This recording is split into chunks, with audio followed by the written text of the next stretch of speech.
வணக்கம் நண்பர்களே. தாவேகா தமிழக வெற்றி கழகத்தினுடைய 2வது மாநில மாநாடு மதுரையில் நடைபெற்று வருகிறது.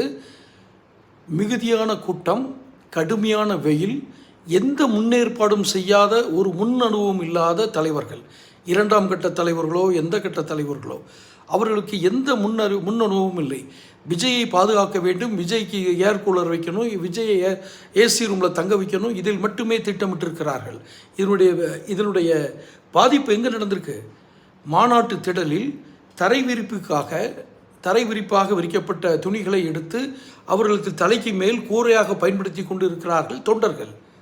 இதில் நமக்கு என்ன கோபம் என்றால், இன்னும் இந்த இளைஞர்களை சீரழிக்கும் எத்தனை நடிகர்கள் வந்து இந்த தமிழக அரசியலை சீரழிப்பார்கள்.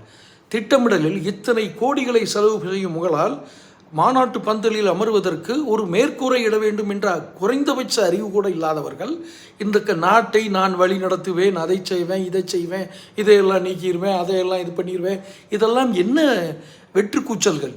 இவர் சொல்லும் ஒரு வார்த்தையாவது நம்ப முடியுமா? அடிப்படையில் ஒரு மனிதன் வெயில் மழை ரெண்டுமே நம்ம கட்டுப்பாட்டில் இல்லை, அது இயற்கையுடைய விளைவு, ஏற்றுக்கொள்கிறேன்.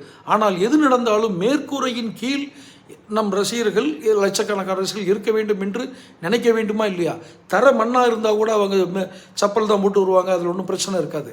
ஆனால் மேற்கூரை இல்லாமல் வெயிலில் வாடி நெரிசலில் சிக்கி தண்ணீரும் சரியாக இல்லை. இவர்கள் என்ன முன்னேற்பாடு செய்து விட முடியும்? எல்லாத்துக்கும் அரை பாட்டில் தண்ணியை கொடுத்தாச்சுன்னா முடிஞ்சுதா?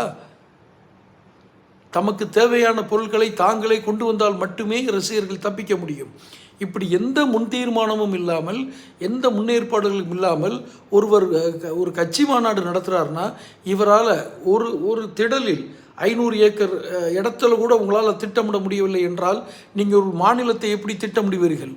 உங்களிடம் என்ன போதுமான ஞானமுள்ள அரசியல் வழிகாட்டிகள் இருக்கிறார்கள்? மிக மிக தவறான வழிகாட்டிகளை கொண்டு விஜய் மூவ் செய்து கொண்டு இருக்கிறார். ஏதோ நான் கோபமான இதில் சொல்லலை. இன்னும் எத்தனை காலத்திற்கு இந்த நடிகர்கள் இளைஞர்களை சீரழித்து ஒரு தவறான பிழையான வழியில் வழிநடத்தி எந்த அரசியல் ஞானமும் இல்லாமல் வெறும் வெற்று கூச்சல், விசில் சத்தம், இதில் நீங்கள் உற்சாகமடைகிறீர்கள் என்றால் அதற்கு வேற எங்கேயாவது கூட்டிக் கொள்ளுங்கள். ஒரு மாநகரம், சென்னை மாநகர எல்லைக்குள் நடந்த ஒரு தூய்மை பணியாளர்களுடைய கூட்டத்திற்கு போனால் அது வந்துடும், இது வந்துடும் அப்படின்னு சொல்லிட்டு எல்லாத்தையும் வீட்டுக்கு கூப்பிட்டீங்க. ஆனால் இன்று உங்களால் எத்தனையோ 100 கிலோமீட்டர் கடந்து வந்து இந்த மாநாட்டில் கலந்து கொள்ள வருகிறீர்கள். உங்களுக்கு இப்போ மட்டும் கூட்டம் கூட்டினா என்ன நடக்கும்னு தெரியாதா? மிகுந்த வருத்தமான பதிவு. தாவாக்க மீது எனக்கு ஒன்றும் காழ்ப்புணர்ச்சி இல்லை. திட்டமிடாத தலைவர்களை வைத்துக்கொண்ட நாடு திண்டாடுகிறது.